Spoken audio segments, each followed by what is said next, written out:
নমস্কার বন্ধুরা, আশা করি আমার পরিবারের সকলে ভালো আছে, সুস্থ আছে, আর আমিও অনেক ভালো আছি। অনেক দিন পর আজকে ভিডিও করছি। আজকের রেসিপি হচ্ছে আম পোড়ার শরবত। প্রথমে আমরা আম দুটোকে ভালো করে ধুয়ে এটাকে সুন্দর করে তেল মাখিয়ে এবার আমরা পোড়াবো।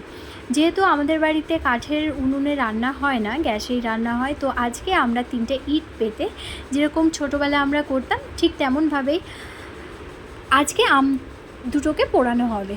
তো প্রথমে আম দুটোকে এই যে সুন্দর করে পুড়িয়ে নিচ্ছি, আর এই যে আমার সঙ্গে আমাকে হেল্প করতে বসে গেছে আমার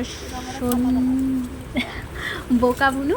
তো যাই হোক, এই যে আম দুটোকে পোড়ানো হয়ে গেছে, এবার ওকে বললাম তাড়াতাড়ি করে ছিলে এটাকে আমাকে করে দে। তো ও আমাকে হেল্প করে দিচ্ছিল, আমি ভিডিওটা করছিলাম। তো আম দুটোকে ভালো করে, যেহেতু আমাদের আমটা না খুব ভালো সিদ্ধ হয়েছিল না, তো ও বলছে আম দুটোকে ভালো করে পোড়ানো হয়নি। হ্যাঁ, এরকম করে করা যায় নাকি? যাই হোক, আর একটু হতো, কিন্তু আমাদের মনে হয়েছিল যে হয়ে গেছে, ওই জন্য আমরা নামিয়ে ফেলেছিলাম। লাস্টে আম দুটোকে কেটে পিস পিস করে, যেহেতু একটু শক্ত শক্ত ছিল, কেটে এই যে এর মধ্যে দিয়ে দিলাম বিট লবণ, তারপর চিনি, তারপর একটুখানি জিরে গুঁড়ো আমরা অ্যাড করলাম। এবার আইস দিয়ে দেব। আইস দেওয়ার পরে এটাকে ভালো করে মিক্সচার করব।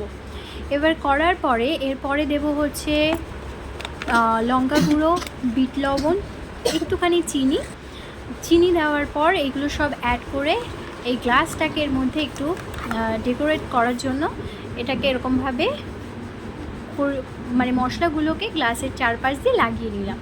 এবার দেখো এটার কালারটা জাস্ট ওয়াও, দারুণ হয়েছে। এবার এর মধ্যে দিয়ে দেবো, দেওয়ার পরে ঠান্ডা জল অ্যাড করে নেব। ঠান্ডা জল অ্যাড করার পরে আইসগুলো দিয়ে দেব। দেওয়ার পরে পুদিনা পাতা সঙ্গে লেবু দিয়ে এটাকে সার্ভ করব। তো খেতে খুবই অসাধারণ হয়েছিল, তোমরাও ট্রাই করতে পারো। দারুণ দারুণ দারুণ হয়েছিল। তো এই গরমে আশা করি সবাই ট্রাই করবে। আজকের ভিডিও এই পর্যন্তই। সবাই ভালো থাকো, সুস্থ থেকো, টাটা।